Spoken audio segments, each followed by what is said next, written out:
Thank you so much for joining us and for being patient as we got started a few minutes late. So welcome to the Future of Work Town Hall. My name is Karin Cardella. I'm the Public Information Officer for Police and Public Safety. And I'm Liz Graham, and I'm the Executive Director at the Thurgood Marshall Law Library. Karin and I were also both co-chairs of the workplace flexibility within this task force. Absolutely. So we're going to get started. First, we just want to thank the Future of Work Task Force members. There were 30 people, 31, 30 on the task force who put in over a year of work into this. Our project managers, Elisa Medina and Patty Hoffman. The chairs are AVP Malika Munger, who's here with us, as well as AVP Diane Forbes-Berthoud. And our executive sponsors here are Provost Roger Ward and Senior Vice President Dawn Rhodes. So I will turn it over to Provost Ward.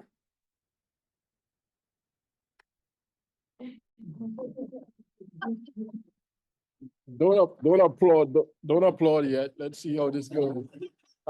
Good morning. I am Roger Ward, Provost and Executive Vice President. And as Karen said, I'm one of the executive sponsors of this work, this very important work. My colleague, the other executive sponsor, Senior Vice President Dawn Rhodes, she's our Chief Business and Finance Officer. We have been tag teaming these. Dawn, unfortunately, at the last minute is unable to join us, but we will push through and do our best version of her. Between all of us here, I think we have a pretty good handle on the material.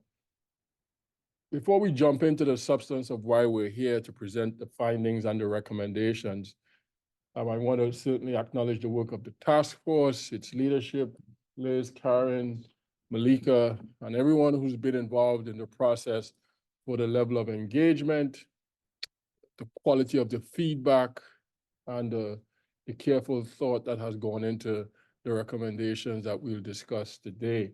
Likewise, I want to also acknowledge the efforts of university leadership in embracing this initiative, as represented today by, I see Dean Postmos from our School of Social Work here. I see Dr. Peter Murray here from our Senior Vice President for Information Technology here as well. Both Peter and Judy are part of the university's executive leadership team, and we're also involved in discussing the recommendations and offering some of the feedback that we will present today in terms of the leadership's perspective on each of the recommendations.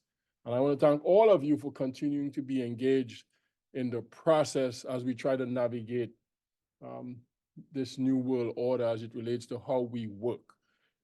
UMB, we have a very distinctive set of core values. We have our mission that we are very committed to. But we also want to be responsive, consistent with one of our core values, well-being and sustainability, and that speaks about belonging. We want to also be responsive to the staff in particular, but our faculty as well, in terms of how they work and perform their roles and responsibilities here at the university. And it's trying to balance individual needs with the greater needs of the university and making sure that we are, in the end, able to execute on our mission. A big piece of which is making sure that our students, who are, for the most part, given that this is not an online institution, in person, if not here on campus taking classes, certainly in the clinics and different learning environments in and around campus, on and off campus as well. So again, it's all about striking the appropriate balance. And I think a lot of the recommendations and the discussion that will follow hopefully demonstrates that a lot of thought and effort has gone into doing just that. Thank you all for your engagement. And with that, I'll turn it back over to you. Thank you so much. All right, so we just want to go through the agenda of what we're going to cover today. First, Malika will talk about the charge and the scope of this task force. And then Liz and I will summarize the committee's work over the past year and a half 2 years. I feel like it gets longer every time I say, 15 years. No, I'm just kidding. Then we'll go through the recommendations. We have it split into 6 themes, and then there's 14 recommendations under those themes, and then there's 58 sub-recommendations. So it's a huge body of work. We will not be able to cover everything today. It is all on the website. You can read it all. So we're going to highlight the recommendations that we think will be most meaningful and generate the most conversation here in the room. And then it is a town hall. We have plenty of time left for questions. If you're in the room, please just raise your hand and Brittany will bring you the microphone so that people online can hear your question as well. And Alex will be moderating the questions online. You can ask them either yourself or Alex will take some questions anonymously if you'd like to ask your question that way. So with that, I will turn it over to Malika. I just wanted to put out, Dawn is on. She has joined. She didn't trust us to do it justice. I know, because y'all didn't see me over here like, writing underlines and trying to write feverishly to sub in. So Dawn, if you hear me, thank you so much for being able to join us today. So let me just say a couple of things. So when we started down this road, we wanted to make sure that the task force was a representative group of employees who were looking at the information that they were tasked with. So we had lots of representation. We made sure that there was representation from all of the schools and units. Great minds, rich discussion, the information that was there. And so as Karen alluded to earlier, we had about 30 members that were then appointed to work on the task force. And they were really charged with looking at the changing needs, right, of our workforce. We know that we're kind of in this hybrid work environment. There's been lots of concerns about like, where do we go from here, right? And we had a consultant come in and give us a report. They have reviewed, I think that you used the word hundreds, maybe even thousands of pages of information, looking at best practices, looking at what other universities are doing. We had listening sessions. We did surveys just to pull together the information so that our task force can really be informed when they were making the recommendations. And so we asked them to look at 3 areas. One was work flexibility, and that's not just we remote work, because we know that that's kind of where our minds go often when we think about work flexibility, but it's also the how, the when, the hours, all of that of how we work, being flexible in our thoughts about work and how and when and how we work, right?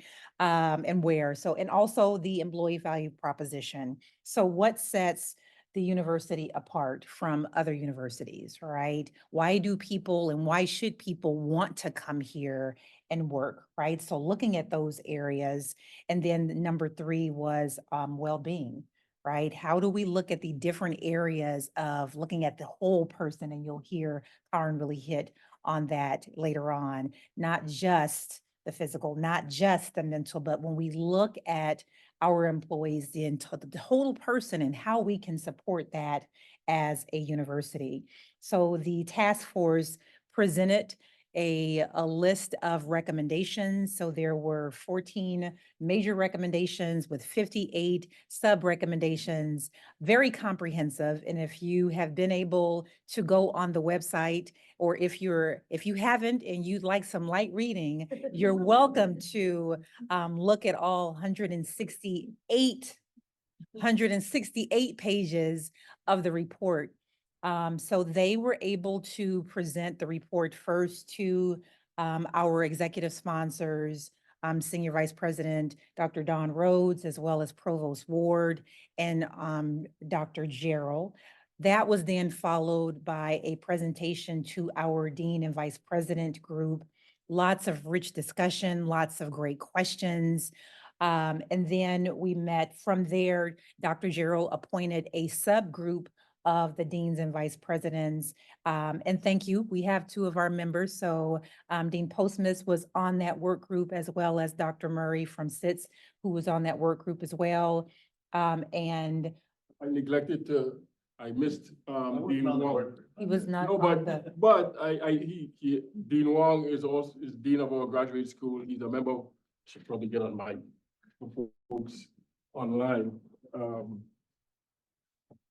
I just wanted to, I neglected to also recognize that in the audience present today is the Dean of our graduate school and Vice Provost for Graduate Education, Dr. Kenneth Wong, and he too is a member of the executive leadership team that reviewed the recommendations and offered feedback. And because I was off mic when I was on mic when I said Dr. Rhodes wouldn't join us today, but was off mic when I said she will, I just want to make sure that our virtual audience knows that Dawn was able to join us, so you'll have the benefit of her wisdom as well. thank you and welcome. I know Dr. Wong is newer to our university, so welcome. So joined with Dr. Postmus and Dr. Murray, we also had Dr. Forbes Bethoud, who was on the work group, who I believe has joined us virtually, and Dean Ogbalou from the School of Nursing, and then myself and Karen, who is our Senior Vice President's Chief of Staff, Karen Park. Am I missing anybody? I think I got everybody. Oh, and of course, Dawn. We were led by Senior Vice President Dawn Rhodes. And so, and then we were asked to look at do 1 or 4 areas in looking at all of the recommendations. So whether we support, not support, more research is needed, or if it's something that we are already supporting. So when you see the report online, you will see that response report from the deans and vice presidents. And so today, what we're going to do is walk through a summary of the recommendations. There would be no way that we could get through this in 2 hours if we walk through all of the recommendations. But we will do a summary of the ones that were most important, that we had the most conversation on. And so with that, I will turn it back over to our co-chairs. And let me just say on that, you know, we had these 3 different work groups that worked on the areas.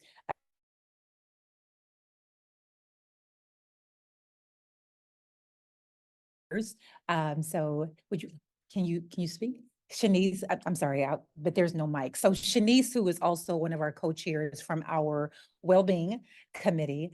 I know Jill, I'm really surprised that I don't see Jill here because she has been, She might be online. I was gonna say, she has been here for all of them, very involved. So Jill Hamilton was also one of our co-chairs, along with Aisha Samples and Laura Kozak, that's right. So wonderful co-chairs are, again, when I say the task force was really involved, led by our co-chairs, they have done an awesome, awesome job.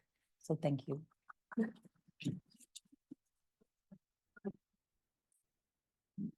All right, so I get the very fun task of trying to summarize about a 1.5 years of work. So how did we get from the kickoff in July of 2022, when this committee first started, to now?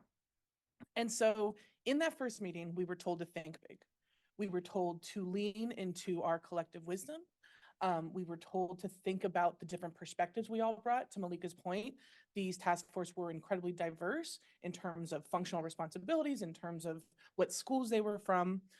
And we were also told to really think of the core principles. And so when I say we arrived at these recommendations, and I will repeat it once again, that is 14 high-level recommendations and 58 sub recommendations. You will be tested after this. You know, we recognize that we were asking for basically a combination of 3 things: time, resources, and in some cases, a shift in priorities. And I'm not exaggerating when I say we went through hundreds and hundreds of pages of recommendations that these committees put together to arrive at these kind of 14 high-level recommendations. And so right from the beginning, once we kind of get into the more substance of the themes, you'll see how we were influenced by the core principles. And really, it came down to us like kind of 3 big questions as we were working through all of this. What was the university doing well? How could we build on that? And then how do we make sure that the foundations we're building are sustainable? So I want to kind of echo some of the sentiments we've already heard from Roger and Malika about the level of engagement we received. And so in fall of 2022, we put out a fairly large survey and we received almost 1,900 responses. We then went on a series, and it was a series. I want to say there was at least 6 listening sessions, where, you know, we had thousands upon thousands of engagements with people, whether it was in person at these listening sessions, online, the questions you submitted. And I really can't stress enough how important it is. We listened, we heard you, and the committee really wanted to make sure that we represented those thoughts that you brought to us. And so when we look back on that survey, which again was fall of 2022, 77% of the people who responded at the time said they were engaged in some level of remote work. When we kind of drill down into those numbers, 61% of those respondents were doing somewhere between 2 and 5. And just about under a third were doing somewhere between 3 and 5. And so again, we just want to thank you. I've seen several of you at all of these town halls as well. So again, just thank you for your continued engagement in this process. Here's what we heard. This isn't going to be a surprise to most people. Competitive pay were some of the things that our staff was interested in. Feeling valued, feeling included and respected. Work-life balance. Again, it would be remiss of me not to say this on the week of wellness, that this was something that obviously employees were concerned about. And equity. And we're going to come back to this word equity a lot when we talk about workplace flexibility. So yeah, these should not be a surprise to anybody. But as we started to drill down, we really started to see some more nuance when it came to these. And so when we talk about value and respect, for a lot of people that meant autonomy, right? The ability to be able to manage their teams in the way that they thought best. When it came to equity, especially in terms of workplace flexibility, we heard a lot about concerns about, you know, remote work and flexible work policies that maybe didn't take into account the whole person. And so as we delve into the themes, you'll hear us talk a bit more about that. But ultimately, what we as a committee understood was that what we were doing and the recommendations we were making, it was always going to be a moving target. There was no one size fits all for the recommendations that we came up with. You'll see us doing this little song and dance. So as Liz mentioned, that was a perfect segue. There isn't a one size fits all to these recommendations. We heard again repeatedly that employees felt that workplace flexibility was distributed unfairly. One of the things that we heard was, you know, I work a similar job to so-and-so, but I have to be here 5 days a week and they can work remotely 5 days a week or some variation of that. We as a committee spent a significant amount of time examining how we could more fairly distribute flexible work, but it's really complicated, right? Because we have employees who have to be here, researchers, clinicians, or emergency personnel. And these areas have diverse needs. So we tried to make our recommendations not as a one size fits all, but rather as a way that would empower our employees and our supervisors to make the best decisions for their units, given their functional needs. And what this means is that supervisors and employees need to work together to determine what their unit's needs are. Are there opportunities to increase flexible work, maybe during certain times of the year? Are there creative scheduling opportunities? Maybe you come in earlier or stay later. Or could flexibility mean something other than remote? I know Malika mentioned we often think flexibility means remote work, but it's how, when, or where you work. So you'll see that we recommend additional training for supervisors, especially of those who supervise remote and virtual employees. But collaboration is really a big thing that we'll come back to again and again throughout this presentation. We also recognize that there's a lot of incredible in-person work being done here at UMB. And UMB is an anchor institution here in West Baltimore. So these were all considerations that we had to make as guiding principles with these recommendations. So the bottom line of all of that is that the Future of Work Task Force believes that UMB can support both flexible work, including remote work, and maintain its role as a world-class research institution committed to in-person education, and that these are not mutually exclusive ideas, but really that they can work together in concert. Now, say it with me, there's 14 high-level recommendations, 58 sub-recommendations. We wanted to put this ridiculous slide up here just to show this is only the executive summary. So this is the overall look at those high-level recommendations and sub-recommendations. But the full report is available on the website, as we've mentioned. The QR code is there at the bottom, as well as the link.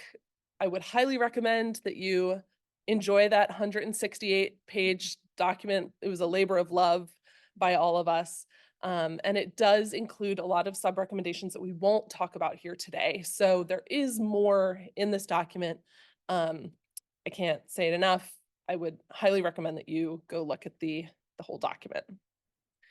So we are now going to shift into those themes, recommendations, and then have Senior Vice President Dawn Rhodes respond to those. This is the key to the leadership responses. It will be at the top of all the slides, so you don't need to memorize this. The green check mark in the box is something that UMB has said that they are already supporting. The blue check is that UMB supports the sub-recommendation. The red book is that more research is needed. And then the black X is that UMB does not support this sub-recommendation. So I will turn it back over to Liz to kick us off. I'll just say, because this is probably my last opportunity, given that this is the last town hall, when we talk about that 168-page report, how much work Karin put into the written product of this. And so I'm just really proud that I get to present up here with her about this work. But with that, I will kick us off with our first theme, which really is about maintaining and expanding on the existing success that we've already had at UMB. And so when we talk about that because it's important for us to continue to build on these successes so that we remain an employer of choice and that we're able to not just hire, but retain the best and the brightest.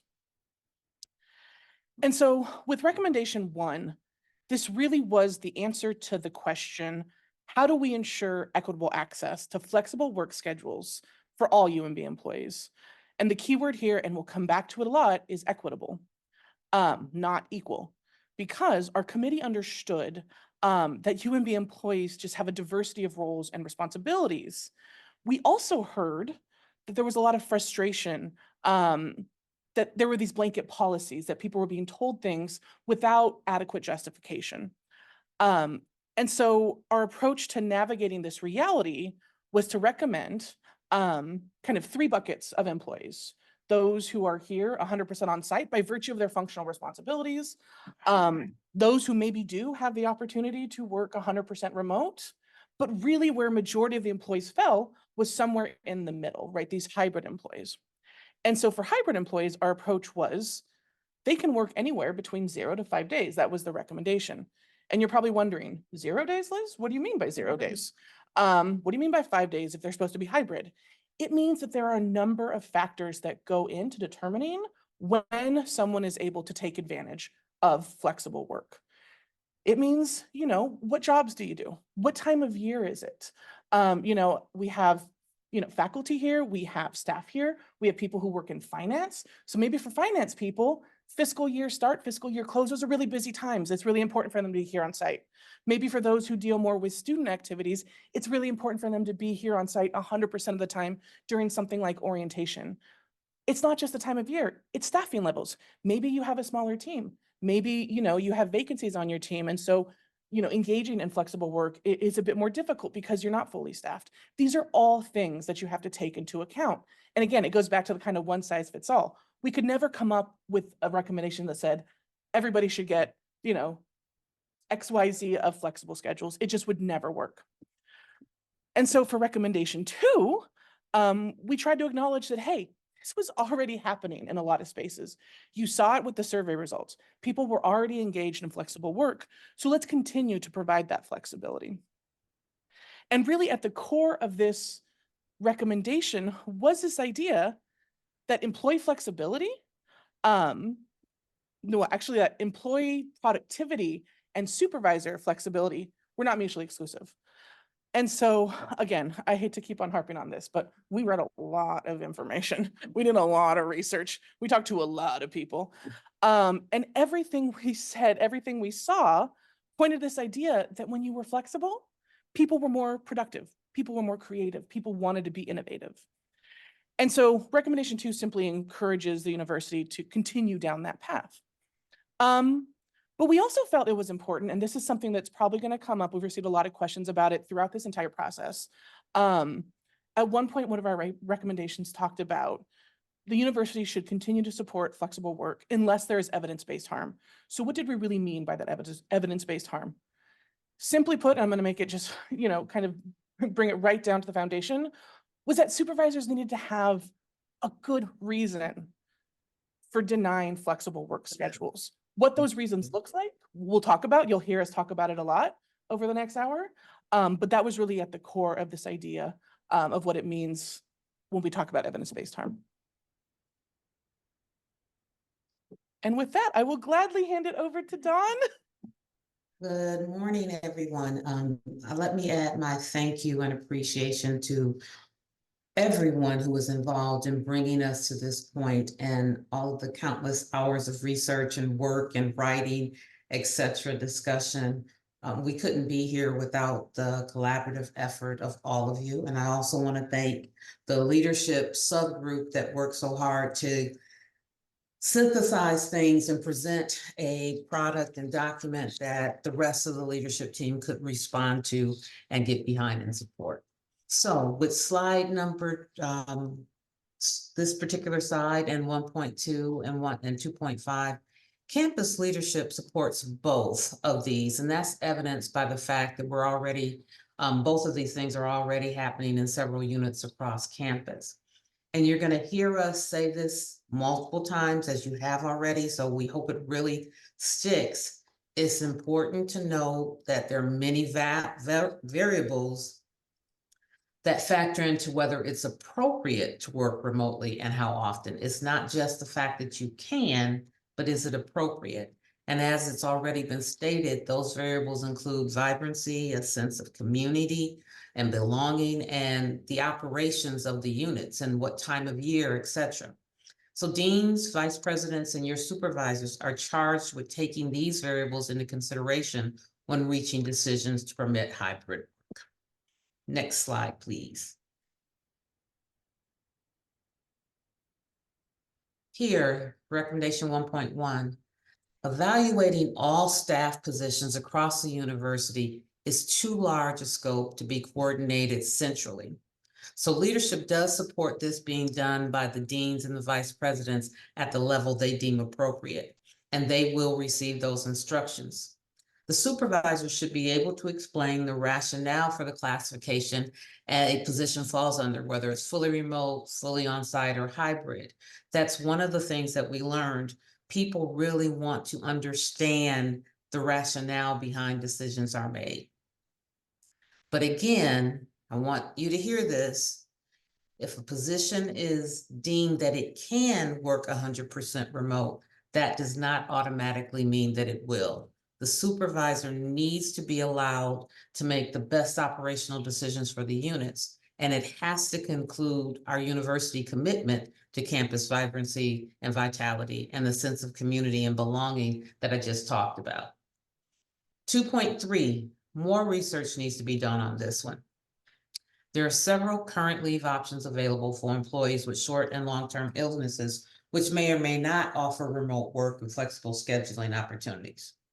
We must do a better job of communicating which types of leaves are already available to employees and the conditions for which each leave can be used, including the implications for remote and flexible scheduling opportunities. We also need time to evaluate if we have any policy gaps related to remote and flexible work schedules as we respond to leave requests. We need to be careful not to create policies and procedures that incentivize the wrong behavior. 2.2, This is one that just didn't set well with many of us, given UMB received significant 200 million plus of funding from Maryland taxpayers. In addition, a similar proposal was submitted to legislature in January of 2023, but then was withdrawn. So simply put, at this time, UMB leadership doesn't feel that this is the appropriate action to take. So we do not support this. All right, so thank you, Dawn. We will now move on to our second theme, which was about building an infrastructure to support that lasting change. I talked a lot about sustainability. It was really important for the committee that the work that we did was that first step and wasn't the end of this conversation. And so when we were formed, we were told to think through the changing needs of UMB and develop recommendations that allow for increased flexibility. And that creation of this committee clearly demonstrated an understanding on the part of the university that shifts in workplace trends, embracing workplace flexibility, and ultimately ensuring that the institution is well positioned to deal with future changes. And really, again, the work of this committee was that crucial first step. But if we want to continue to be a national leader, we have to make sure that we are continuing to promote these values of workplace flexibility. And so for us, that took the form of establishing a permanent infrastructure. And so what do I mean when I talk about a permanent infrastructure? I talk about something that is dynamic, that is sustainable, and that continues to address the ongoing needs of evaluating the future of work. And so obviously the creation of this committee was in some way brought on by the pandemic. And so in that way, it was very reactive to what was happening. But the great thing, and I think what a lot of the committee members appreciated, was that it was also proactive in that we were charged with looking forward, charged with figuring out how do we position ourselves to be ready for the next big thing that happens. And so for us, that took the form of recommending kind of two things: a council on the future of work that would include, members from all over the school and that would continue those conversations, and also a full-time position devoted to addressing these issues. And I will pass it back to Dawn. Okay, again, we want to research both of these. I would say that we're leaning towards supporting them with the deviation to 3.1. The committee recommended that the position mentioned here should report to the Office of EDI. And we didn't agree with that, including Dr. Forbes Beffoud. Identifying funding is also necessary, and finding base budgets across the university is always a difficult task. The additional work for 3.2 is to better define the role and responsibility and the makeup of this committee. So we truly do see getting to a point where we establish a committee like this, but we want to do more research.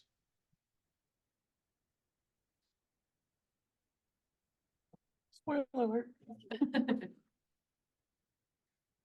Thank you so much. So our third theme is to strengthen employee well-being to improve the human condition. This is a really long section. It's the longest of any of the sections, so we're going to break it up into two parts. So as we've discussed ad nauseum, often the future of work is associated with workplace flexibility, but we looked, as Malika mentioned, at so much more. And this includes employee well-being and, in alignment with our core values, how our employees feel valued here at UMB. So well-being and workplace flexibility really do go hand in hand. Our research found that 45% of people who left their job pointed to a lack of workplace flexibility as the cause for why they left. One of the phrases that I often repeat, my undergraduate education was at Loyola down the street, is cura personalis. It's a Latin phrase used commonly in Jesuit universities and colleges. And what it means is that each person's gifts, challenges, and needs are all equally worthy of care and attention. So cura personalis is not just our work at our desks, our academic work, our achievements, but also concern and care for our personal development. That's body, mind, and spirit, and promoting human dignity. At UMB, we often refer to this as a culture of care. And again, that speaks directly to our mission of improving the human condition and to our core values here at UMB. So the first two recommendations that we'll talk about in this section are recommendation 4, which focuses on how we can strengthen, expand, and promote well-being opportunities, resources, and programs. And many of these already exist here at UMB. So that includes making sure that employees feel empowered to take advantage of those resources while at work, and strengthening or finding new ways to recognize employees. Recommendation 5 focuses on fully on-site employees. This is something that's really important to me. I work with police and public safety. You cannot police from home. It just does not work. And many of those who don't have the opportunity to work flexibly are among the lowest paid employees here at UMB. Those are security officers, environmental services staff, facility staff, parking staff, and more. So it's really important to me and to our entire committee that we look at these employees and engage with them to better understand their needs and find a way to provide services and subsidies that could help to bridge the gap between fully on-site employees and those who are remote or hybrid. Okay, so UMB is already doing both 4.1 and 4.2, but we could be doing them better. We agree and admit that wholeheartedly. In 4.1, we need to target more promotion and utilization of the services we already have. There are services that we offer that people just don't know about. So obviously they don't get utilized. In 4.2, centrally, we want to explore opportunities for improvement, but we also strongly encourage individual departments and units to develop their own employee recognition programs. Some units have, but there are far more that could be implemented. So we are going to be looking to try to strengthen that program at all levels of the organization, employee recognition, I should say, at all levels of the organization. Slide 20. 5.1, often our non-exempt employees, by nature of their jobs, have a difficult time attending listening sessions. And if you're able to read the report, 5.1 really is targeted toward our non-exempt employees. That's why our response is couched in this manner. Supervisors have to take a different approach and make operational adjustments to allow staff to attend these listening sessions. It's part of everybody being able to feel included.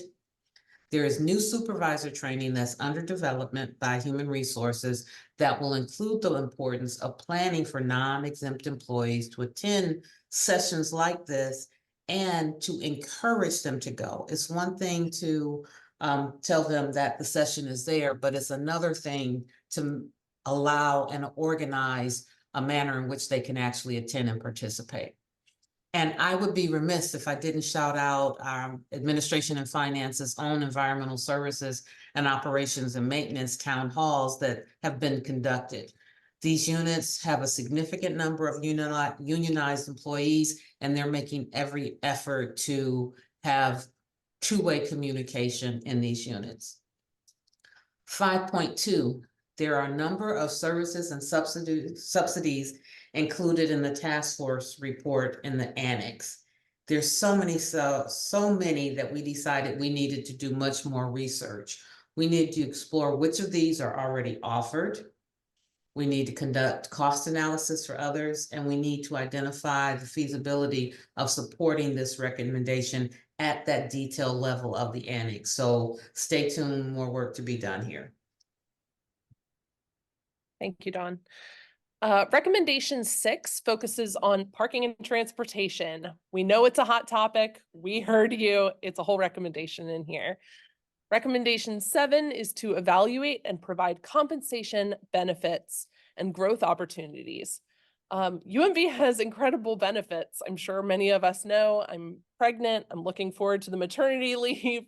And, we have great sick time, tuition remission. There's just so many great benefits here. During our committee conversations, we discovered new benefits that none of us knew existed. So how can we ensure that everyone is able to be aware of these benefits and take advantage of them. We also know that cost of living is on the rise, right? And competitive and equitable pay is one of the top things that we heard, as Liz mentioned earlier.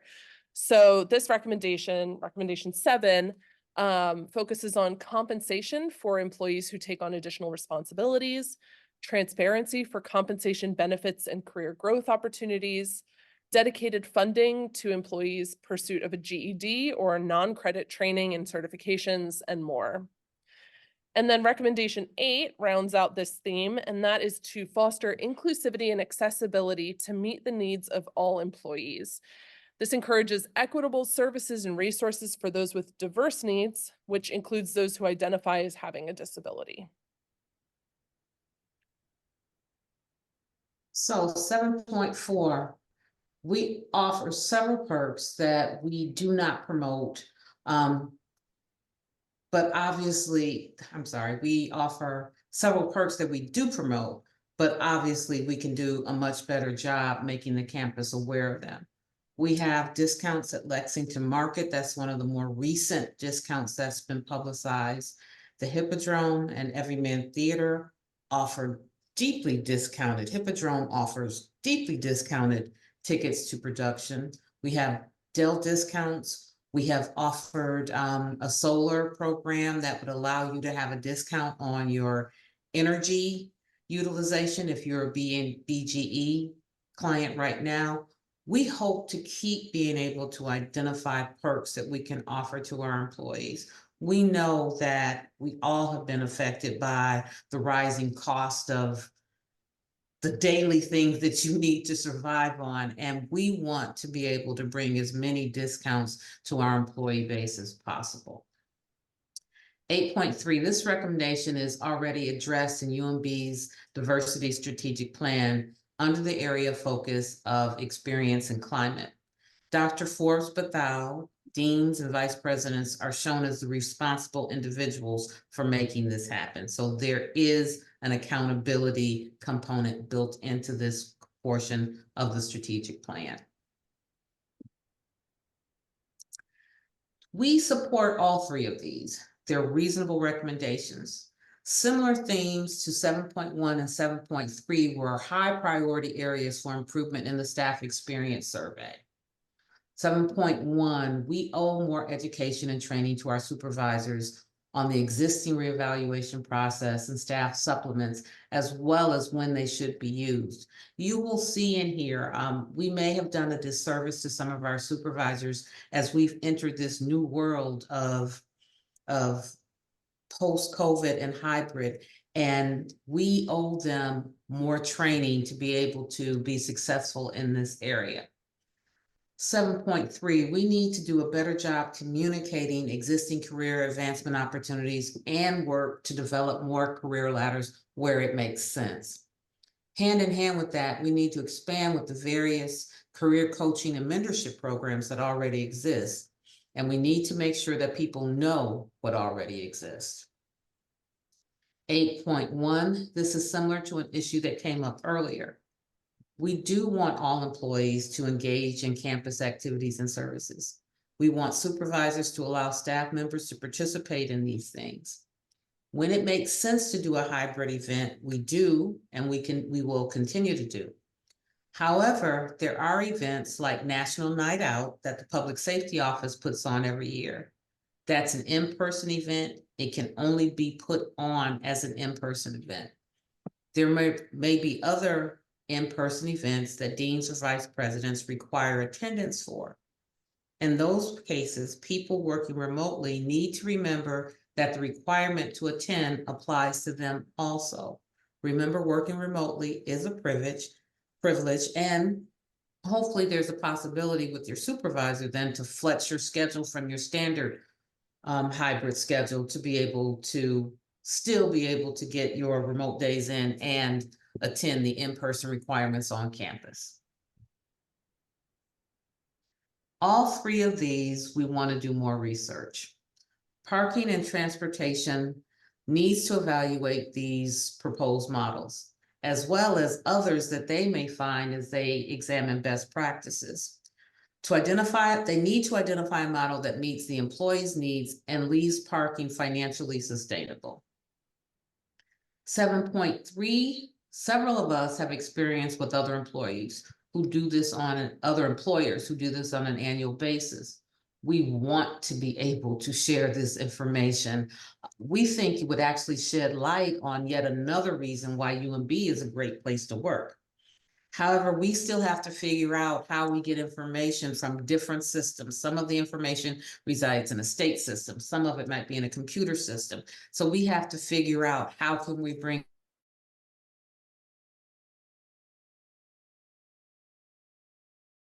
what the university is paying for you also by way of benefits over and above your salary. 7.5, we need to find out if tuition benefits can be expanded and who actually makes the decision and what are the financial implications. Don't know if it's a system rule around our tuition benefits, whether it's a state rule. So we have to do more researching. And we need to research if there are things that employees are currently participating in that can be reimbursed, but for which they're not being reimbursed. All right, so congratulations. You've made it to the halfway point. And so when we look at this theme, really, given the new work landscape, the committee wanted to think through how do we maximize university resources? And so, I mean, this ranges from assessing existing UMB space to kind of reimagining how the university communicates. You've heard Don say this, you've heard Karin say this, you're now hearing me say it. We need to do better about connecting our employees with information. And as a librarian, that obviously really resonated with me. And so that's what this recommendation about. So it's really, it's about sustainability in a very tangible context. So as we kind of delve into the recommendations, that'll become clearer. And so recommendation 9 was about space. And we all know that space is a scarce resource here at UMB. And so by conducting an analysis of the existing space, especially following this increase in flexible work, the university can find ways to use that space more effectively. And this obviously has a number of benefits for employees, especially when we think about us as an urban and historic campus. We know that there's a diversity of spaces here. And so that means in some cases we have employees who are maybe working in a more updated space that has all the resources they need to be able to navigate these kind of new working realities. But that also means we maybe have employees who are working in older spaces that require maintenance, require updating. And so recommendation 9, again, space is a very tangible resource, but also information is just as important. So that's where recommendation 10 comes in. And so it really acknowledges that as workplaces, as workforces change, our communication strategies need to evolve. And so maybe previously communications strategies relied on in-person methods, maybe digital displays. If you're not on campus, you're not going to see that. But really, it's about the university making sure that we are looking to be more innovative so that we meet the new and evolving information needs of this kind of new employee landscape. All right, Dawn. We are already doing all 3 of these. 9.1, a review process was started in late 2023. It includes collecting reliable data that will be used to make effective decisions on the best use of space. This effort is led by our Central Real Estate Planning and Space Management Office, working in partnership with CITS and the Executive Director of Bioinformatics in the School of Medicine. The University Campus Vibrancy Initiative is also focused on several of the items that are listed here. So we hope to be able to have results from that space study that we can share and effectively begin to make decisions on how best to use space using that data. And 9.3, we are working on putting break rooms in buildings that currently do not have them. And 10.2, these sessions and opportunities are already happening in many places across campus. And yes, we will continue to do them and hopefully do more of them on topics that you deem relevant.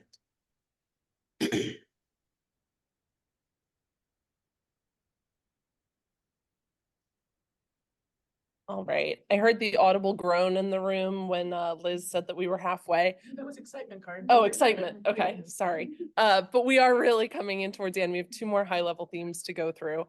And so if you do have questions, start preparing them. You can send them in the chat to Alex as well if you are joining us online. So our fifth theme is enhancing the workplace culture at UMB. And we felt that this culture shift happens not only through education, but by encouraging leadership to continue modeling these behaviors for employees. So this shift requires UMB to commit time, resources, and in some cases, a shift in priorities. Recommendation 11 is to support, promote, and model healthy work habits. What are healthy work habits? What does that mean? That could include providing opportunities to attend wellness events, setting boundaries around leave and workplace flexibility, and the efficient use of time. Our report includes some meaningful ways in which these healthy work habits can be put into practice. And then recommendation 12 focuses on training and resources in support of flexible work.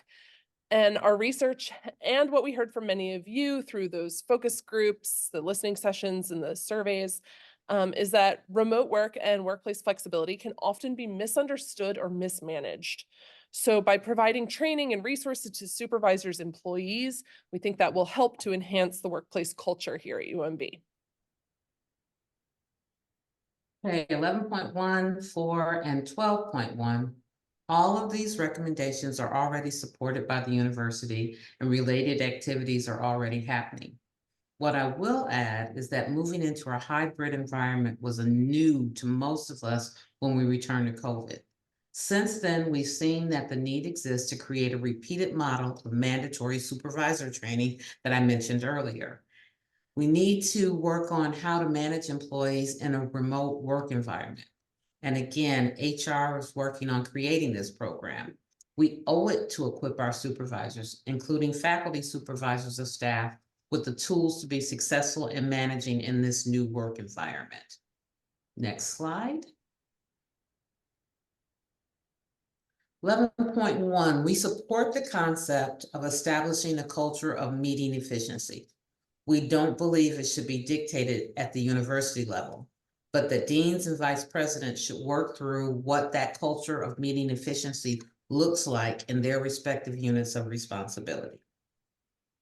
12.2, we're suggesting more research here. This would be a massive undertaking to do 360 evaluations on all supervisors. This would be true of the impact on HR as they would try to coordinate the effort, but also for people asking to complete the 360 evaluation. So we have a PULP program. It's the President's Leadership Program for mid-level managers, and they require 360s to be done. I've often gotten several of them to fill out at the same time. And it's not an easy feat when you might get 3 or 4 that have to be completed in the same window of time. So we wholeheartedly support the intent behind this recommendation, but we need to figure out a more streamlined approach to collect the same information that a 360 might deliver. So we are going to be working to figure that out and find out what other best practices might be out there. 11.5, we don't support this. The university system, thus UMB, offers a rich benefit of various leave time already. And again, employee education may be necessary to make people aware of the different leave programs and the different programs, how they can be used and when. Next slide. All right. This means I get to say we're at the last theme. So there's just 2 more recommendations left. See how fast that happened? And so for our last 2 recommendations, it really was about recruitment and retention. And so, you know, to kind of go back to something I said earlier, if UMB is to remain an employer of choice, like how do we go about attracting that kind of talent and then keeping that kind of talent? And these recommendations really focus on, simultaneously maintaining the best hiring practices, industry standards, things that we're all used to, but at the same time, learning from everything that's happened over the last 3 or 4 years. And so with recommendation 13, it's about the university developing and implementing recruiting strategies that, again, go back to those industry best practices. And so things like training for hiring managers, disseminating job postings, but finding new and innovative ways to do that. Are we posting in the right places? Are job descriptions interesting enough to attract that kind of talent? As a manager who recently went through about 18 months of just nonstop hiring, this was really important so that other managers going through this, other managers who are looking to fill out their staff, to fill vacancies, are looking at new ways to do that, and the university is supporting them. And then what do we do once we get them, right? When we think about this process, right from day one, when somebody's onboarding, that's when we should be focusing on retaining them. And so, if onboarding is bad, maybe that sets the kind of tone for the rest of that employee's tenure. And so a lot of what we looked at with recommendation 14 was about making sure that employees continue to feel supported, continued to want to make UMB their employer. And so with that, I will hand it over to Dawn. Okay, 13.3. HR has recently hired a position to identify, track, and report on additional recruitment and hiring process matrix to have data to help target opportunities for improvement across the various HR activities. Malika is so excited. The person that we've hired is very excited to be able to provide this information. And so we think we will be able to give managers more and more information to help them look at critical things as they plan for workforce development within their areas. In 14.3, many UMB areas are already conducting exit interviews. A priority in the HR strategic plan is to formalize and standardize this process so that the data can be benchmarked and tracked, and then action plans can be developed based on that collective body of information. 14.1 and 14.2, we both support. And HR has incorporated the need for both into their current strategic plan. Note some units do conduct stay interviews, but we want again to standardize and formalize the process so that we can look at a collective body of information to be able to drive decisions. So thank you with sticking in there with us to go through so many recommendations and leadership's response. So at this time, it's your opportunity to ask questions, and I will turn it over to Alex. And for those who want to ask questions in the room, there's a microphone. I was going to say microwave, but that doesn't make sense. Microphone. So yeah. Well, for the benefit of the people in the room, we have about 100 people online joining you. I have an anonymous question. Person writes, the presentation stated that a supervisor needs to have a very good reason not to allow for flexibility. Let's say you have an employee for whom that trust hasn't been gained due to poor work performance, or even after several disciplinary actions, such as below standard midterm evaluation or annual PDP. Yet they have already passed probation under another supervisor. Is that reason enough not to allow additional flexibility for working at home? Well, one of the requirements to be eligible to work from home is that you have at least meet standards on your evaluation. So I will let Malika respond more if she wants to, but that is the starting point. Because again, working from home is still being looked at a privilege for right now. It is not something that's automatic. Malika, you want to add anything? Sure. And I'm sorry, I've been doing a lot of talking and we were kind of rushing at the beginning. But for those who I have not had the pleasure to meet, my name is Malika Munger, and I'm the Associate Vice President and Chief Human Resources Officer. And I'm so sorry I didn't say that at the beginning. I think that you're exactly right, Dawn. I would add, there may be some other factors that are not listed, right? So I don't want to make a blanket statement and say, yes, that's enough for them to not work, right? Know that that should be a conversation between the supervisor and employee, right? And I think that one of the things that we're hearing today was that we're not mandating remote work. That wasn't even one of the recommendations that came from the committee, because there are so many factors that have to be looked at, a lot of which Liz had went over. And so I think I will say just very clearly, that does need to be a conversation if there are factors, and the supervisor needs to have that latitude to say, yep, I know that you're coming from a different area. You have a new position, you're transferring. Let's talk about what that means. And if there is a necessity to bring that employee in and have them working more in the office for whatever reason that may be, as determined by the supervisor, that absolutely needs to happen based upon that conversation and the work performance.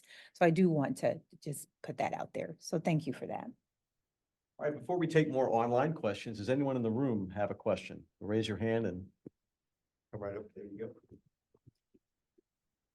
Hi, my question is kind of the other side of that. So whenever these listening sessions happen, I find that a lot of people talk in between sessions because it brings up a lot of concerns, doubts, excitement. And so one thing that I've heard is about employees before these sessions were launched being told, hey, we want to bring everybody back 5 days a week.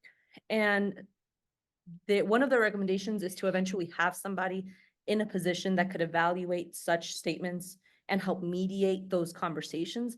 In the interim, if there is an employee or a department that is feeling like, hey, we've been doing our work hybrid or remote, we've been doing fine, haven't had any complaints, have gotten good reviews. Why is this mandate being put in place, whether it's 5 days or even just any change to the current status? Where can they go to seek support, especially when oftentimes, if they don't feel comfortable asking a question in this session, it's hard to bring that up with your supervisor, or to feel like if you go to HR, I'm not trying to go over your head, or that's not the environment they're trying to create. But how do you create a process where there does have to be some sort of justification, explanation, and maybe if my manager is the one who's telling me the explanation, I may not be hearing that fully. It might be a little hard to believe if you don't have a third person there that can mediate that conversation. You're on mute, Dawn. Let me start, and I'm going to ask Malika to follow up.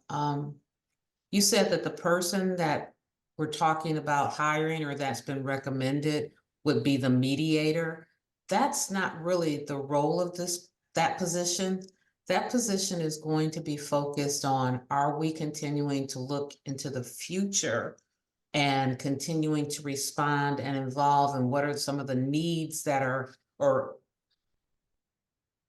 what are the evolving changes in workforce issues that are coming on, and keeping us proactively looking forward.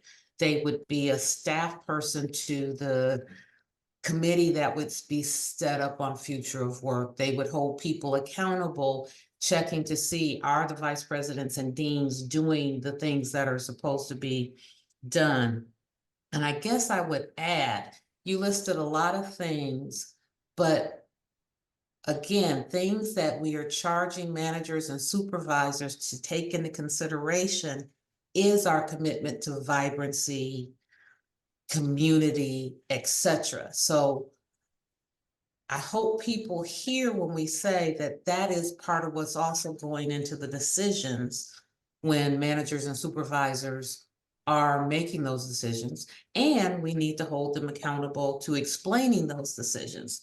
Now, if those things are in place and it doesn't work, I'm going to ask Malika to explain what would person's next steps be. Absolutely. And I had heard you say at the very beginning when you first started that there might be some mandate coming down the pipeline, whether it's 05. Know that that's not coming from us as at the administration level. And I do want to be really careful. So the term and the phrase having to have a very good reason, and those decisions based upon operational needs at the schools and units, those will be communicated, those are communicated from the senior leadership of those schools and units, right? And they may provide their rationale, but to use the term very good, that may not, and that's very subjective because what's me may not be very good to you, right?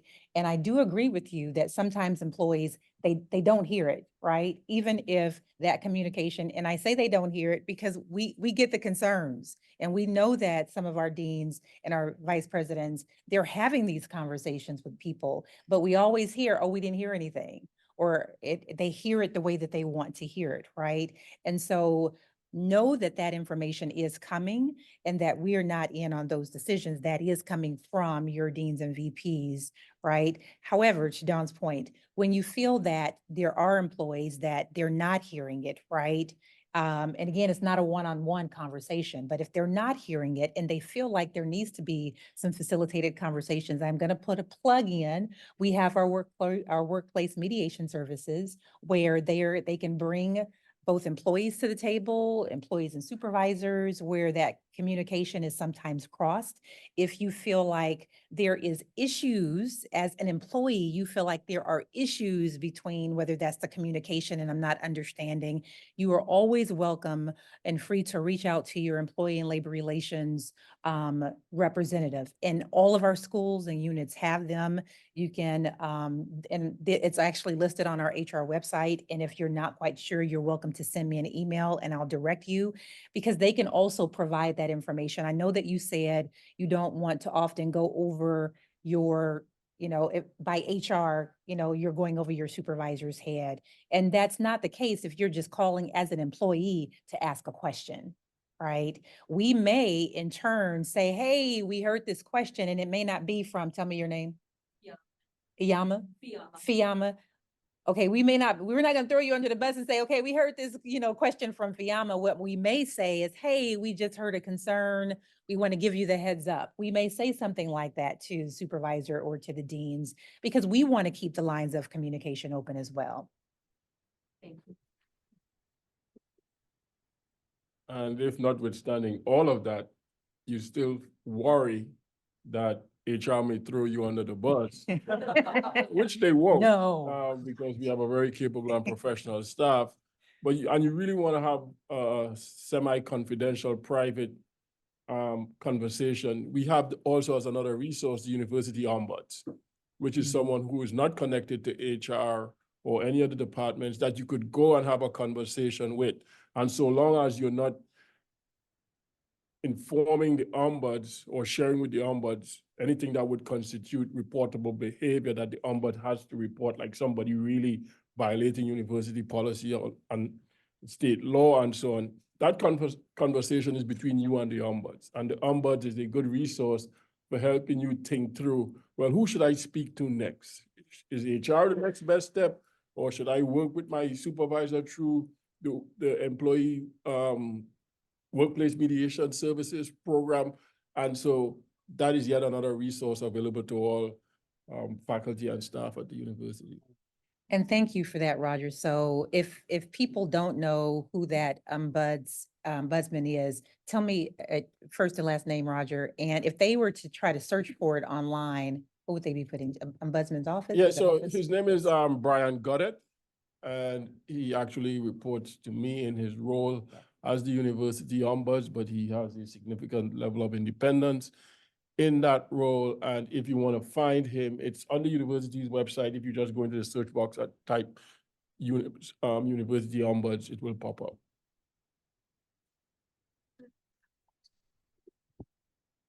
All right, one of our online attendees has emailed a question. It touches on some of the same issues that we were just talking about, but with a recommendation. He writes, as a dedicated UMB employee and parent of young children, I found that the current remote work policies to be inflexible and detrimental to my professional performance and personal well-being. During the pandemic, I proved that my work can be done fully remotely, yet I'm now only allowed one telework day per week, dictated by my manager, who is firmly opposed to remote work. This rigid policy has forced me to burn through leave and make difficult choices between work and family obligations, even though 90% of my work is still being conducted online. I strongly believe that remote work arrangements should be determined through an individualized process that involves input from multiple stakeholders rather than relying on the judgment of just one person. I propose the creation of a remote work review committee that assesses each employee's situation objectively, considering factors such as job responsibilities, productivity, collaboration needs, and personal circumstances. And by implementing a more inclusive and flexible approach, UMB can create policies that are equitable, responsive to the diverse needs of our workforce, and foster a culture of trust and accountability. This will ultimately boost morale, performance, and retention. Malik, would you respond to that? Really? I'll come in the end if you need me to. Sure. So let me say this. I absolutely agree with an individualized stance or a process, right? However, we have 7,500 employees. If we started down the road of trying to look at, even with the review committee, of trying to look at every single employee individually, it would be probably more than a full-time job with an entire office doing so, right? There is no way that we can use that much of an individualized approach. One of the things that we have done, we had a work group that looked at, different job families and the suitability for remote work. But even in that, so we're saying, absolutely, can these different positions and these different job families be remote, have remote work? They absolutely can. But it's also, again, that has to be under the direction and discretion of the vice presidents and of the deans. So, but when you say one person making the decision, I absolutely, with all confidence, know that because I've heard some of the conversations from the deans and VPs when they are assessing and reviewing remote work, whether it's for their department, for their units, that is not based upon it's being made in a silo. And this is my opinion as Malika, as the AVP. I've heard conversations around the table when the VPs are pulling their leadership teams together, pulling the supervisors together to hear their feedback and then making a decision. I do understand that the decision does not always feel comfortable or right for all employees, but even at our school levels and our unit levels, the responsibility and the weight of making those decisions, I know that is not something that they take lightly, and it is made. And so what we ask is that, through this process, because we hear you, we really do. And that justification and that rationale is very important. And so that's what we're asking, that continues to be communicated from our senior level leaders. So I will stop there and just, because I could go on and on about it, but I will stop there and give Dawn and Roger an opportunity to chime in. I intentionally asked Malika to speak first so that I could make sure what I say it's not intended to sting, but it may feel uncomfortable with my response. Everything that you just listed was strictly from the employee standpoint. And therein lies why we have charged our deans, vice presidents, and supervisors when taking into consideration the things that UMB as an anchor institution has to pay attention to. If every employee came and said those things and came up with a great justification in their mind why they should not be working on campus, the economic infrastructure around the campus would implode. Lexington Market needs people there to buy from them. The vendors along Lexington need people to buy from them. As an anchor institution, we need the vitality on this campus for our neighbors, but also for our students. Students come to campus, they need to see people on campus. So we have to have a different perspective. So we care about employee well-being, but we have to have a different perspective as these decisions are being made.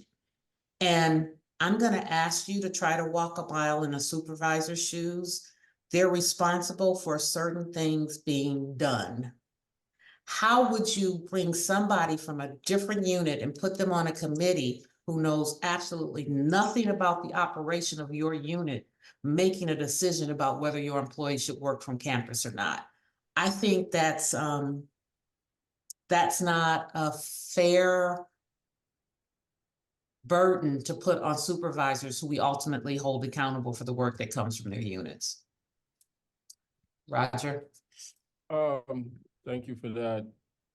I concur with everything that has been said as it relates to the aspect of the comment that speaks about putting together another board, body, group to evaluate these things. I am not in favor of that for the following reason. To the extent that we are adopting these recommendations and we're trying to figure out through this process what remote work would look like, I would encourage anyone that in that individual's or any scenario where you feel as though, notwithstanding what we're articulating, that the process isn't working, to use already existing processes that we have in place for grieving an issue. We have well-established policies and procedures in place for doing just that. Remote work will become one of those issues that people will have grievances around.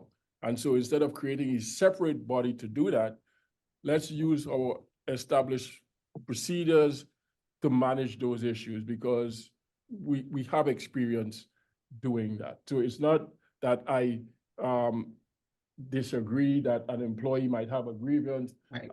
Absolutely. I have a different point of view and disagree with a determination from a supervisor. That happens. And I agree that an employee should have some avenue in order to grieve that. And I don't think the avenue we create is by creating yet another group or body or pathway for them to do that for the reasons Dawn just mentioned. Know what group, and we won't support a group of folks who may not have the necessary expertise substituting their judgment for that of a dean or a vice president or a supervisor in an area. We have questions over on this side of the room, so we're going to give Brittany a moment to get over to you so that everyone can hear you. Brittany's getting her workout today. Hi, good afternoon, everyone. I have two questions. The first one is, did you consider a pilot program where you would have a 10-hour day for 4 days? And the second question is, would you reconsider the leave bank? Because I'm thinking about the employees that have so much time that they would rather donate it than lose it. Malika, how about I take the first part, you take the second part? So there are already in units that flexibility. There are areas that are working that may be allowing their employees to work 4 10-hour days. So that's something that already exists, that's already feasible. When we talk about a flexible work schedule, though, that's one of the examples. And again, it's already in place in some places. So that would be a conversation with an employee and their supervisor about the feasibility of doing something like that. Sure. And the second part about the leave bank, I think that, if we didn't have anything, part of the issue is that there are lots of leave programs that already exist that our employees don't know about. And we actually had a conversation. I have counterparts at other USM institutions, and we actually had a conversation about this because we were going down the route of, should we consider that? It's a lot of administrative work, but it was like, it's worth it if we can do it for our employees. So no, that's absolutely something we care about. But one of the things that the system actually came back and said was, you would not believe the hundreds of hours that go unused with the leave programs that we already have with the state. So that just told me we can hold on even thinking about a leave bank and make sure that we are promoting and making our employees aware of the leave options that we already have. So that's what we really want to focus on, because again, we want our employees to take, especially we've heard some situations where employees who might be new, have emergency situations with their families that come up and they don't have it, right? Or like you said, employees who have lots of leave who would be willing to donate. And just even that process of when we would have to figure out how to navigate that, because we do have collective bargaining agreements that we have to work under. There's the policy piece, there's the USM piece. But no, if we get to the point where we're like, you know what, we have exhausted we are not one of those institutions who are not using our leave. We are absolutely using our programs. That would be something that we would explore. But the first step is, can we promote what we already have and get the utilization rate of those programs up and running? So thank you for that question. So I wanted to piggyback on the conversation earlier. And Alex, I think you said someone emailed in and they gave their example for working at home 5 days, kid issues. And there is a lot of bias against childless employees on this campus where, and it's, I think, across all schools and all units, the childless employees are often expected to cover for their counterparts with children. And that, where has that come up and how can we deal with that? So I thank you for bringing that up, because that hasn't been my experience. And this is the first time that I'm hearing something like that is going on. Again, we absolutely, and you're saying this from the perspective of, employees seeing this from employees and having to cover. So I would absolutely encourage, as an employee, if this is what you're seeing happen, to have a conversation first with your supervisor, right? Because maybe as a supervisor, I don't recognize that, oh, okay, let me, now that you brought it to my attention, I do notice that, but sometimes we don't notice, right? Because we're in the role of, yes, I have someone who I'm trying to provide flexibility to, and not at the expense of my other employees, but that means we may have to shuffle the deck and get some things done. And I'm not realizing internally the impact that that's having on my other employees. So I absolutely would encourage you to talk to your supervisor about that. And again, if you don't feel comfortable in talking to your supervisor, all the different resources that we've offered here today, absolutely. And thank you for bringing that up.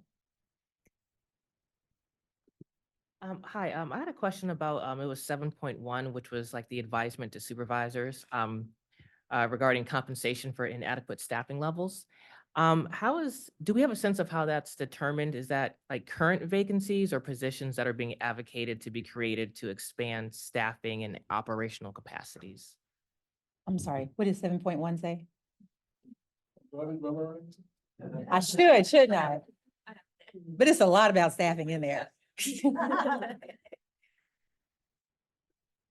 Okay, so 7.1 is ensure employees are advised and or fairly compensated when taking on additional responsibilities. So, okay, so what is your question, Dan, around that? Because it was, I think when I read the slide, it was talked about, like inadequate staffing levels. I just didn't know like how that would be determined, if there was current staffing vacancies or employees or supervisors advocating for additional capacities because of the strain.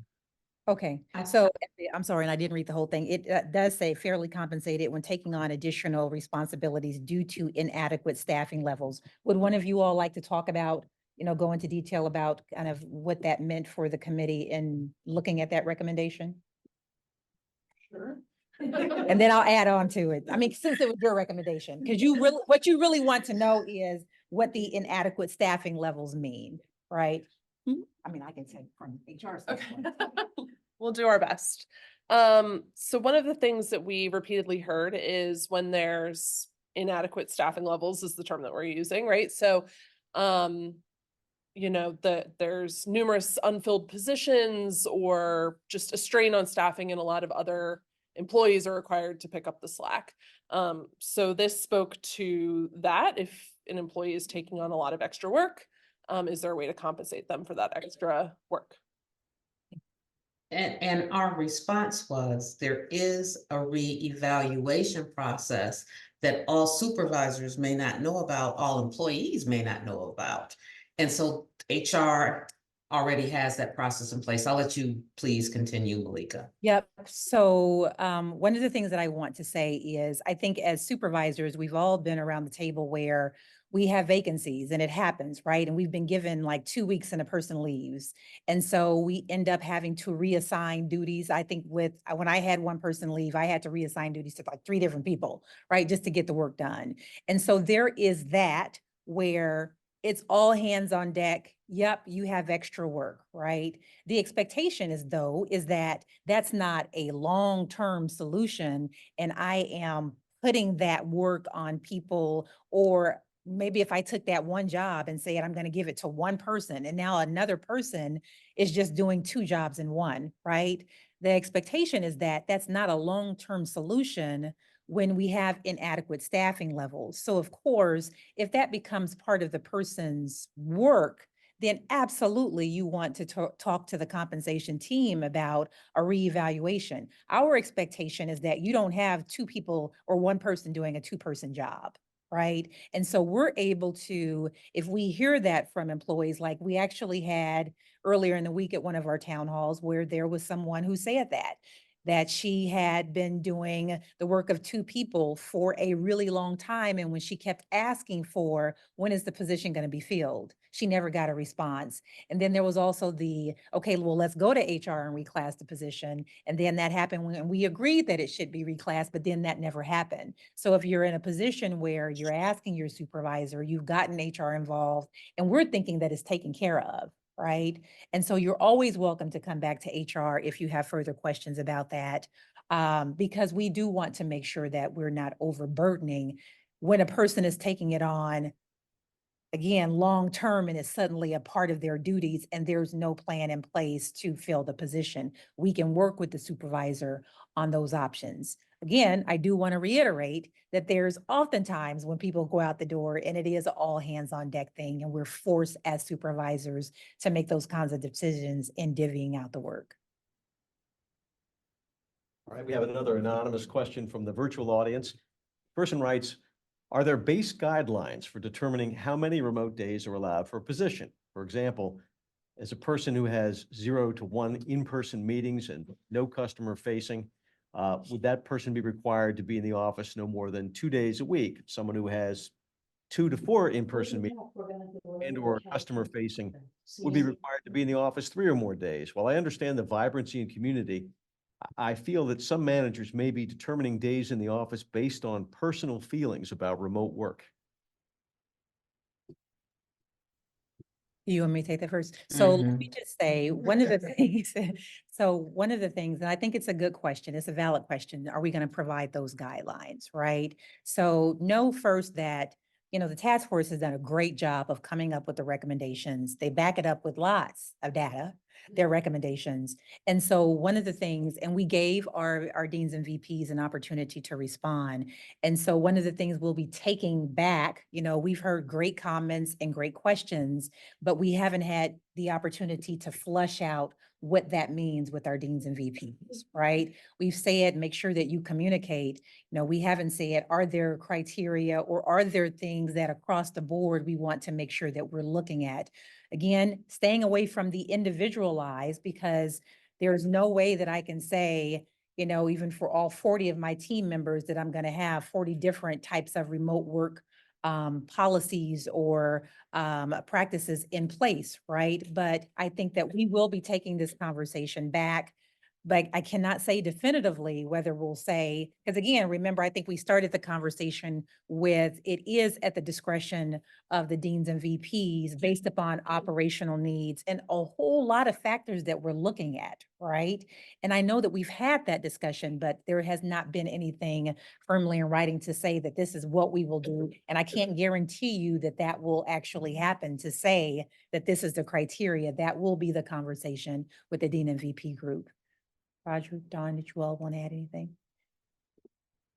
No, you good?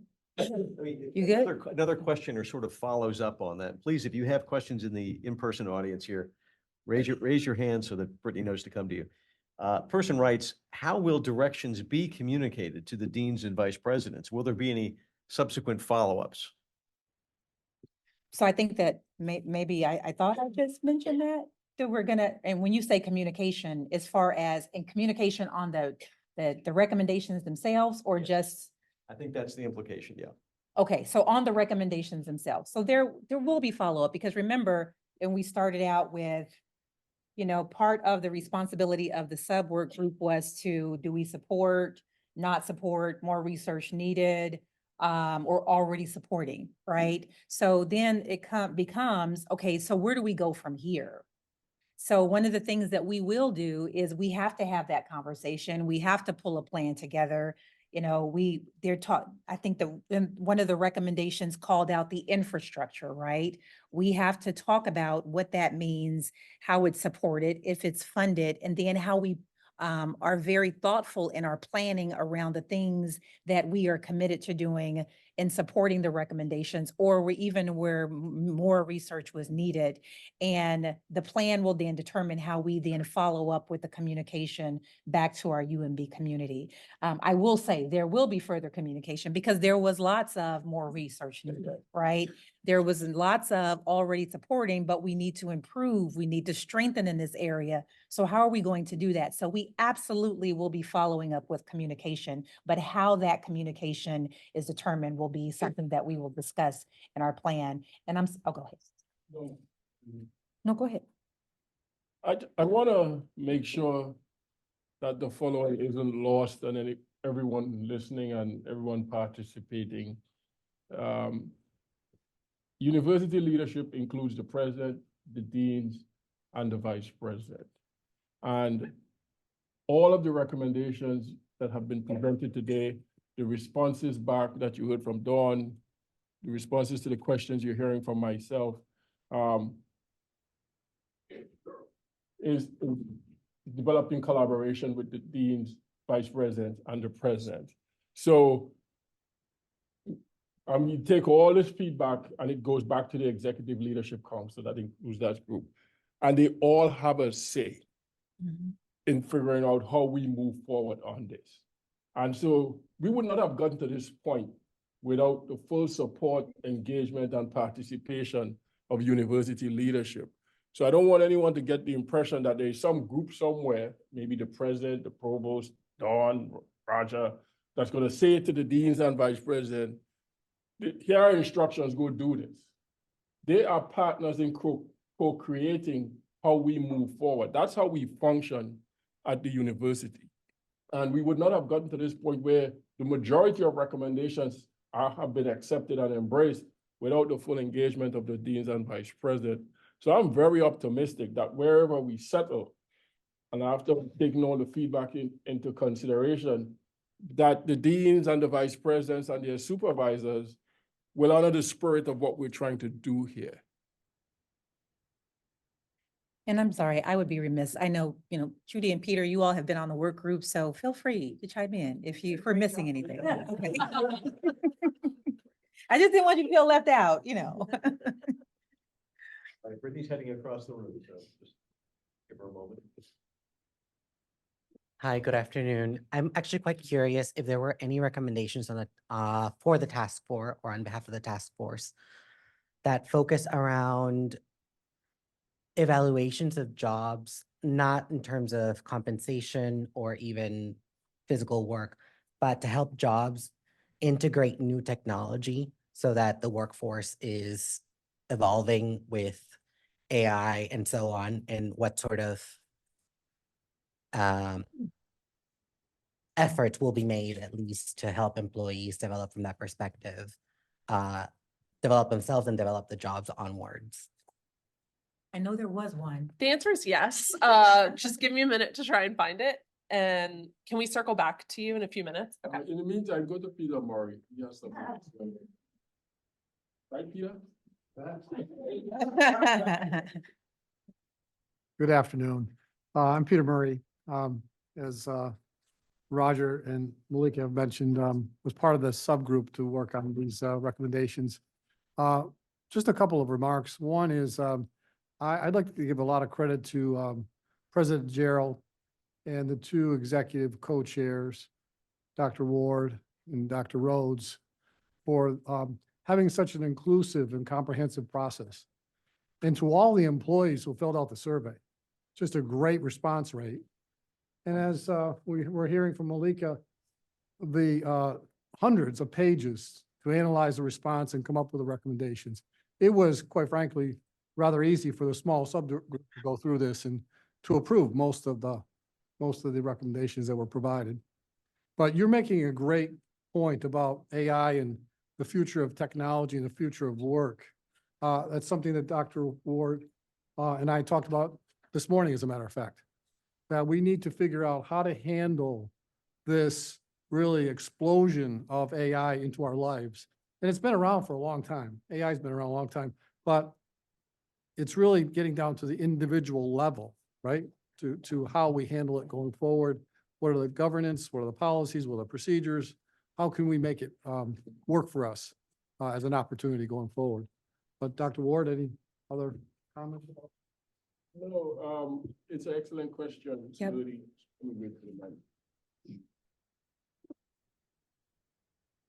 It is an excellent question, and one thing that it's making clear, this work around the future of work comes out of the pandemic, and we're talking about remote work.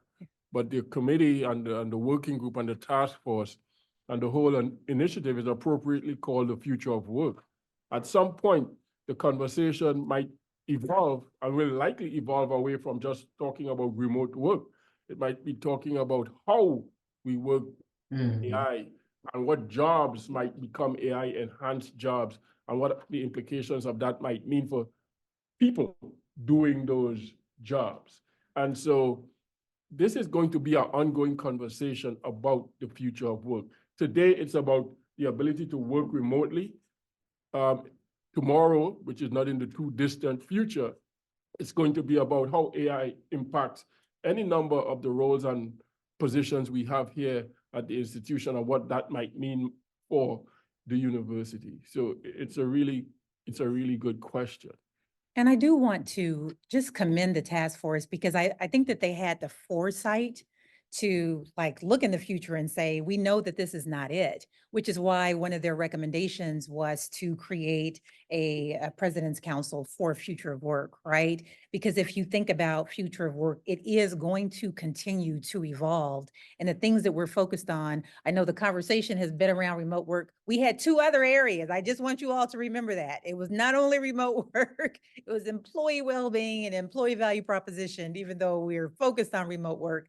But absolutely that what we are doing will continue to evolve. And that will be the importance of, having that council, that we're able to keep that conversation going, that you all are holding us accountable to the things that we said that we are supporting and following up with you. So thank you. Did you find it? Yeah. Okay. Sort of? Oh, okay, go. I'm sure it's not pointedly what he asked, but related. How about related? So really, the entirety of recommendation 10 is, I kind of talked about it broadly, like connecting people with information, but there's some practicalities there that go with that, right? Like, do people have the technology they need? So we talk about communication channels, right? Some of the issues we have just across campus with different schools. Anybody from the School of Medicine here? Right? Like, can't talk, it's so hard to work with them on Teams or some of these other kind of like platforms that we all utilize every day.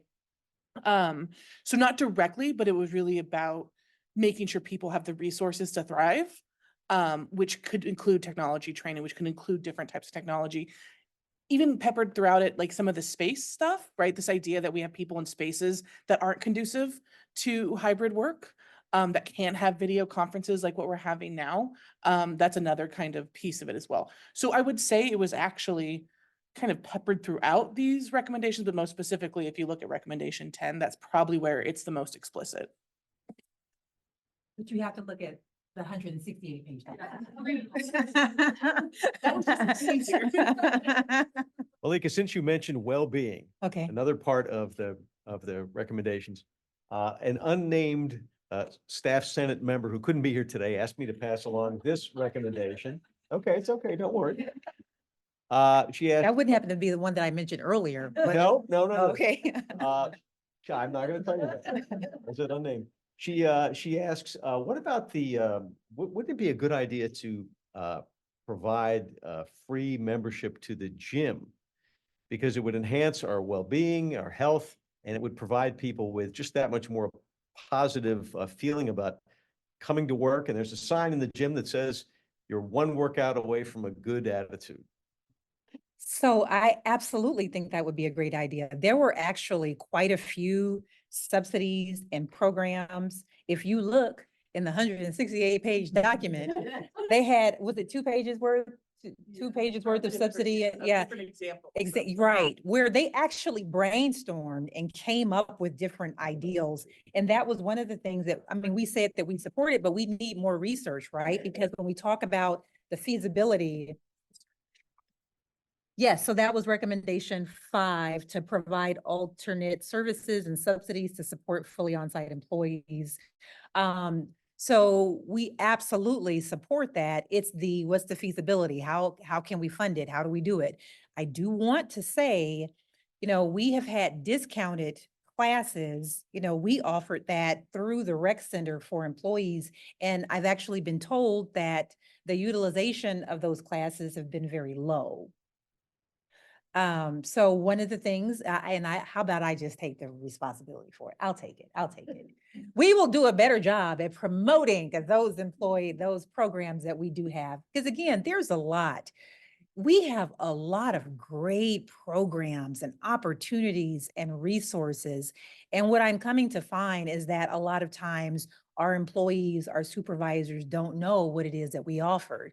Like we are, even with our child care grant program, I think we had 140 applications this year and was able to award 86 to help parents fund childcare.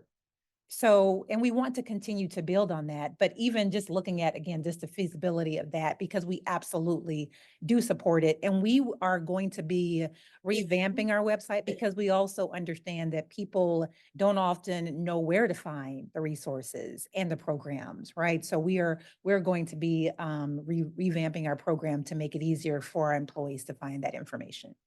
So thank you, anonymous person. I will pass that along. Another virtual attendee is going to challenge your memorization of the report, okay? She's asking about recommendation 8, response 8.2. I probably don't need to say anything more about that. You know exactly what it is, but she writes that the response says that implementing universal design principles is an unnecessary burden on the university and dilutes the bandwidth of the campus to address individual accommodations for employees. Could someone speak to the research that was done into this response or explain the rationale behind it in greater detail? That's a Peter response. So, did he just leave? Did he really? Yeah. So let me read the rationale. So it says, so the 8.2 was to develop and provide training and materials for UMB applications, services, and devices that would benefit those with disabilities, including implementing universal design principles for all trainings, websites, and designs. We actually said that we support it. So we said we support it and that we further support implementation of ADA compliant trainings, websites, and designs, which may include certain universal design principles. As stated, implementing universal design principles for all applications and trainings would create a greater unnecessary responsibility for UMB to address every system and application, thereby diluting bandwidth and resources away from addressing the needs of individual employees. So the person, and let me just make sure I'm clear, is the person challenging the statement that says making it a greater unnecessary responsibility for UMB to address every system and application? Is that what they're? I think she wants to know what research led to that conclusion, or what's the rationale and sort of more detail for why that was the determination. Malika, let me try to answer, and we will somehow, somewhere get Peter's much better articulated response to the campus. Oh, right. But the problem with the question, as Peter saw it, was that it said design principles for all training, websites, and designs. That all word, that's what he meant in terms of unnecessary burden. There are specific things that can be done and drill down to specific applications that would make more sense to approach it that way versus saying all. And that's as best I can articulate it. And we'll get Peter to get a response out, but supported it. It's just the way we worded the rationale. It was more feasible to actually do. Hi, I'd just like to share that in those 168 pages included the appendices, correct, right? And there are a couple of really key items in those appendices, and one of which is a summation of a report that was created by one of our schools that used an outside consultant to analyze the services and programs for students and employees around disability issues. That's a shout out to Dr. Postmus and the School of Social Work who did that. And so that was included in one of the appendices. I really encourage people to look at that. That was the intent behind the universal design recommendation.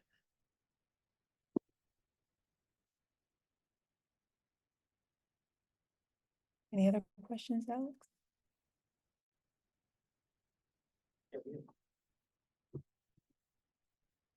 All right, another anonymous question. Orientation should provide more information than just a high-level overview. A high-level overview, she writes, are for people who have a base understanding of benefits, which many people don't.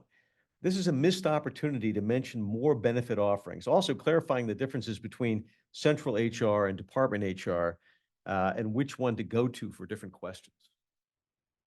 Thank you for that. I know that one of the things that we've tried to do specifically with benefits in our onboarding, and let me just say, so onboarding is our kind of intake that all employees are required to go through, right, on their first day. And benefits is so like dense and comprehensive. If you have been on our website and you've read about the supplemental retirement programs, the health insurance offerings, it's a lot, right? So at our onboarding, and because we do have a full day packed, if you notice, there really aren't a lot of breaks. It's a full day packed of all of the things that we're saying are super important for new employees to know coming in the door. I do agree with you. So when we talk about there should be more information about the benefits. So one of the things that we've done, we've created a benefits video that actually helps people understand the difference between the supplemental retirement programs, right? We've put a chart on our website, again, that distinguishes between the health insurance programs so that people can see it. And that is actually talked about at the onboarding day 2. What we also say during that session is that if you have questions, Emily and her team are always willing to have follow-up. And when I do tell you they will have follow-up sessions. You can schedule individualized appointments with the benefits team. And I also agree with you, one of the things that we are working on, and we try to say it actually during the onboarding sessions, is pertaining to what we do at Central HR versus what you go to your school or unit HR for. So we are doing much more of that because I've heard that comment when we talk about some of our processes, right? When we think about hiring, there's some misunderstandings about what people go to Central HR for versus their school HR. So as we are revamping our hiring process, we're going to be talking about that. But point well made. Thank you for that comment. Okay, remember, if you have a question, raise your hand so we know to come to. You don't want to ignore people in the room. But another virtual question. The audience member writes, I appreciate Dawn's and Malika's responses to questions about employees taking on additional tasks when inadequate staffing exists, but I want to challenge them to go a little further in their response. UMB does not offer a pay policy for that, and a response of sometimes we all have to work all hands on deck is not landing with the campus. The reality is that vacancies exist and someone is doing that work, sometimes for several months or longer. I think you keep getting these questions because employees have already asked their supervisor and HR representatives for compensation when they're working multiple jobs. I would like to challenge you to seriously consider developing a policy for additional pay when employees are completing work while vacancies exist. So noted. Because that is not the first time, I'm getting my pen so I can make sure I write this down. It's not the first time that we've heard that. And I would just respond and say, if there are perimeters or guidelines, if we need to look at our policy different, we will absolutely do that, because again, I think that I've heard that concern and we want to be fair to our employees. So, challenge accepted. We'll look into that. I wholeheartedly agree with Malika. We've made changes this past year to a pay administration policy, so the groundwork has been laid. We can look at that. There aren't any other online questions, so this is your chance.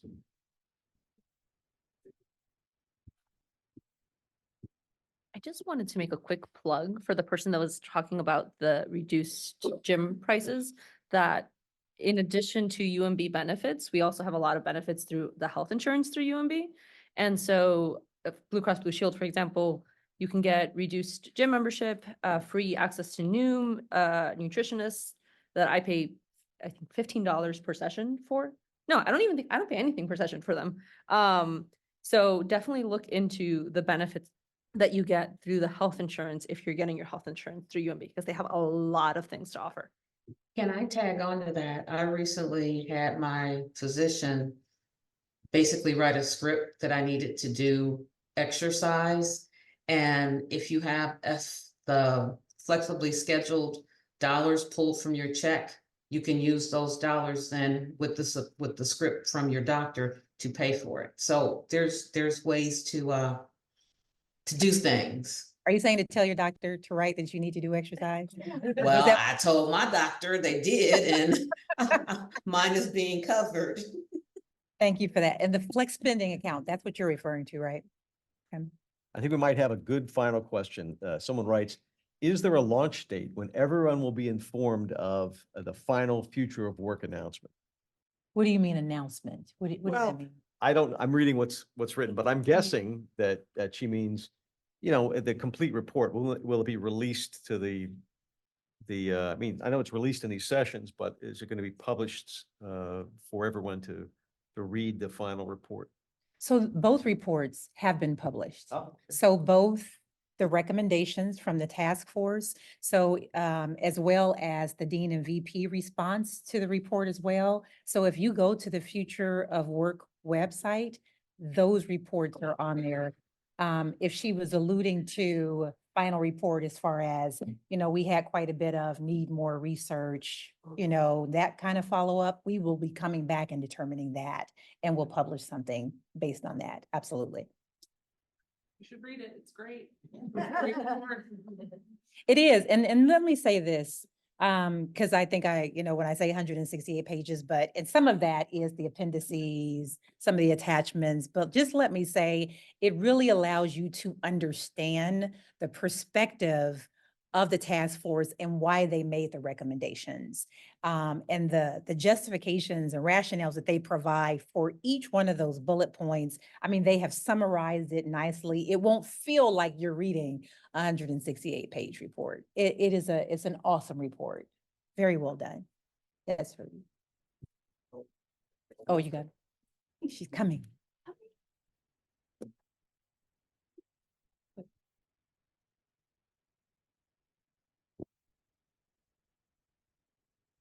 For those of us that have been tasked on reading the 168-page report, do we have a forum where to ask follow-up questions on that report?